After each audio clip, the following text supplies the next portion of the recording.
Your Excellencies on the high table, who are also my colleagues in the Federal Executive Council,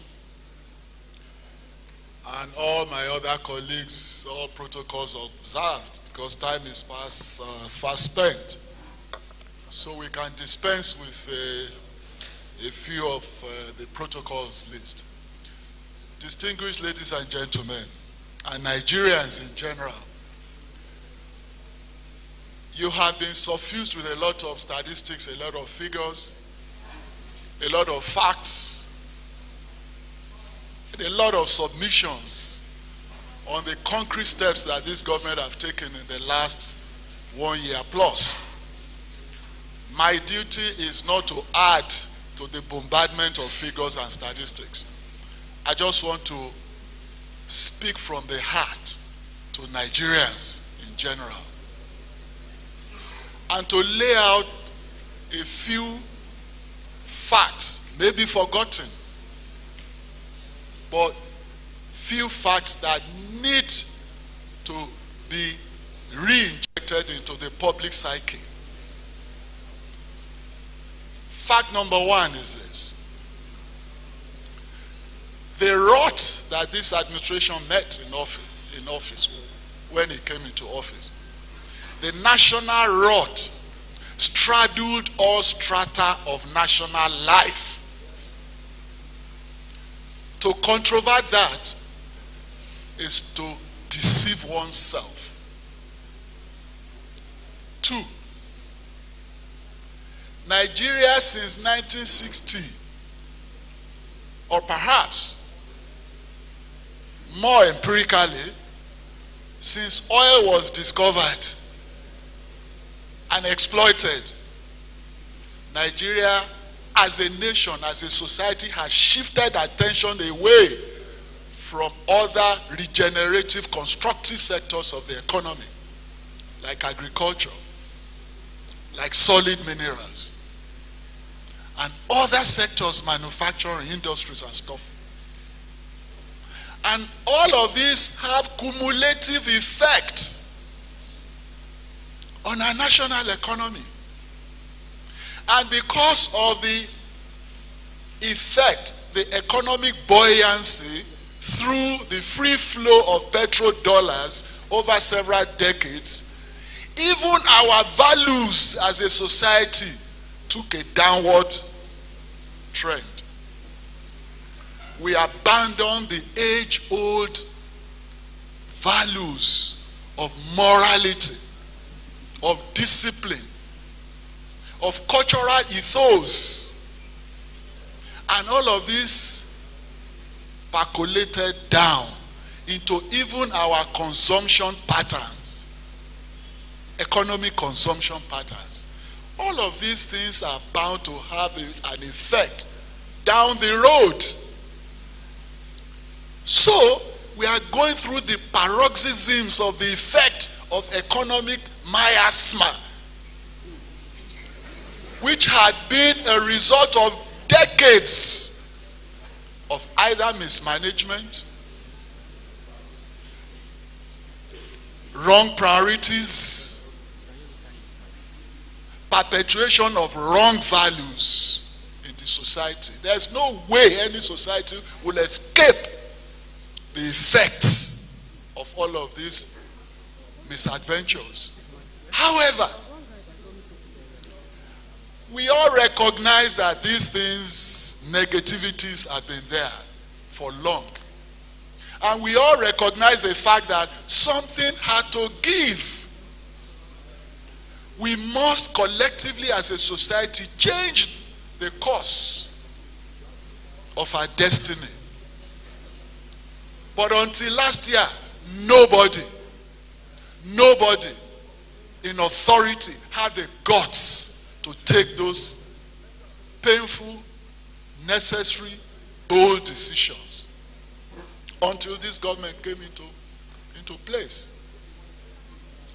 And then the issue of subsidy, which was removed, some say with a fiat, If that wasn't removed, if they feared, if we had gone into the usual debates and all that, till now we'll still be embroiled in the debates and no decision will be taken and the nation will be tottering on collapse.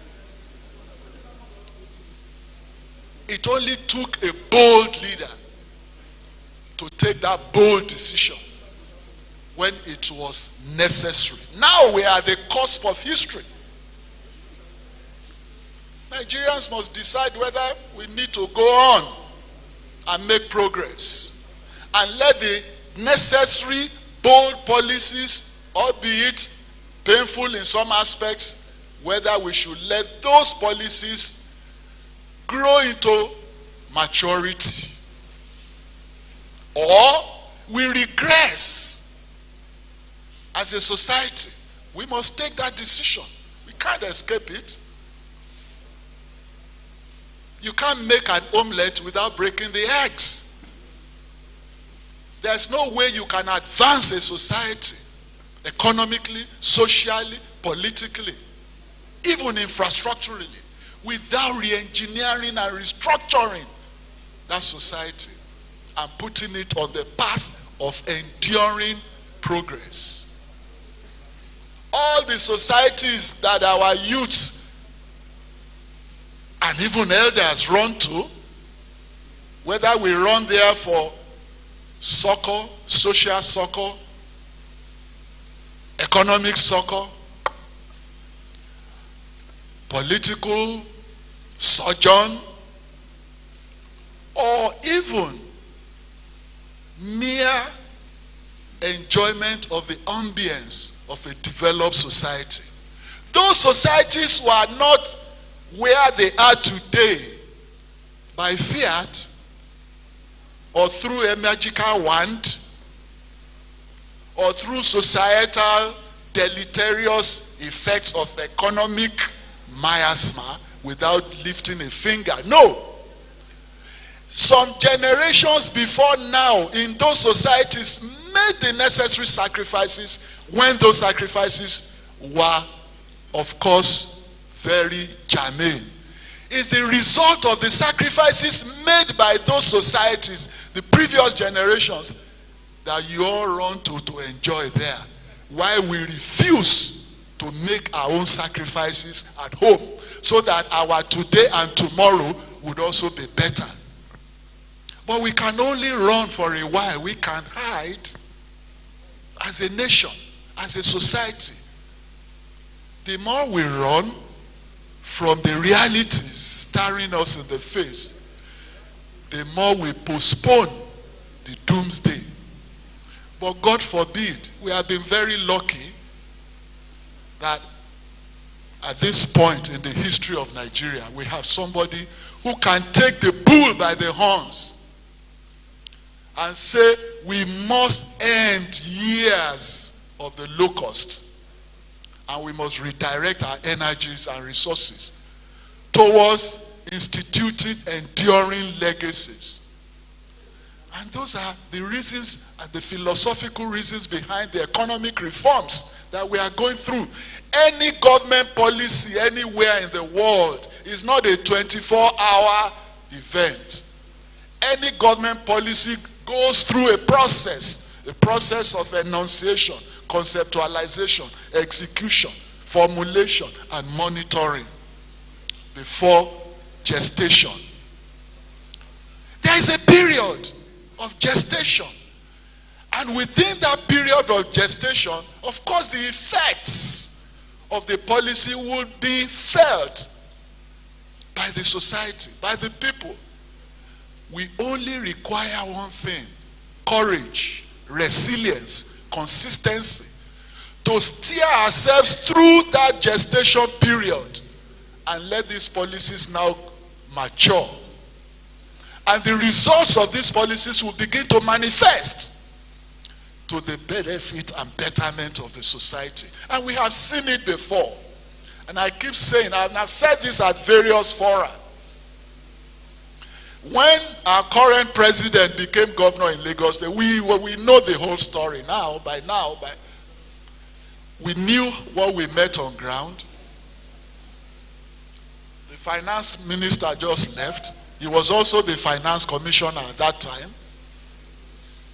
And I was also a member of that executive council. And the governor then, now president, put on his thinking cap, 600 million naira a month IGR for a population of over 20 million then. 600 million naira. The wage bill of the civil service alone was over 1 billion naira. So even without capital expenditure in health, in education, in infrastructure, the IGR was not even enough to service the salaries of the civil service. We had over 48,000 then. And so the governor, now president, said he wasn't elected to be a personnel manager who would be borrowing money from the bank just to pay salaries. And that will be the end of it. And the entire society will just open their arms and do nothing. So he put on his thinking cap. And we started to restructure the economy of Lagos State. The first thing he did was to block leakages, block the loopholes, and brought in the Oracle system. He became the first governor in the history of this country to bring IT into the payroll system. Subsequently, all states, including the federal government, had copied it. And he brought it. Of course, there was initial resistance, as we are seeing resistance. It's a natural human inclination to resist any change from the status quo. It's natural. There was resistance to the introduction of that technology, but he insisted that that was the way to go. The very first month of the implementation of that technology on the payroll system, 350 million naira was recovered, which meant that 350 million naira had been going into private pockets every month hitherto. And the entire IGR was 600 million. And without introducing a single tax, the IGR started shooting up. And more money was available to spread into other areas, into health, into education, into infrastructure. And we embarked on massive construction work all over the state. Other blockages were introduced to block leakages and block the loopholes. And of course, ladies and gentlemen, these reforms were also resisted by the society at that subnational level at the time.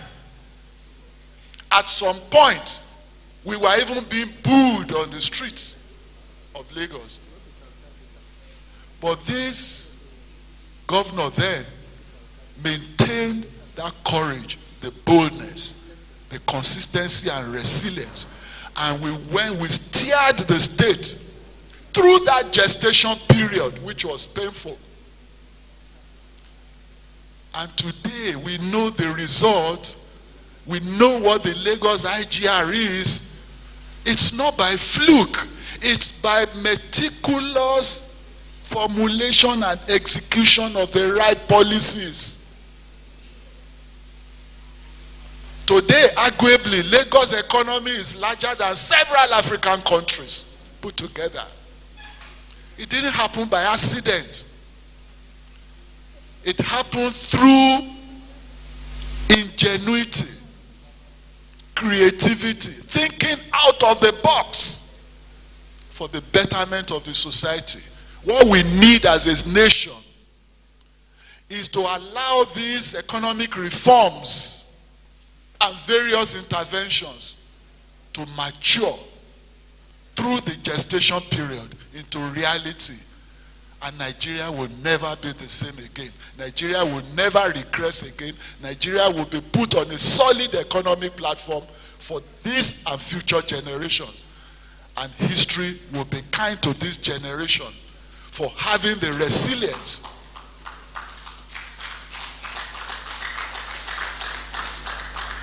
other people in later years will now be jackpying to Nigeria. And that is our aim. Thank you very much.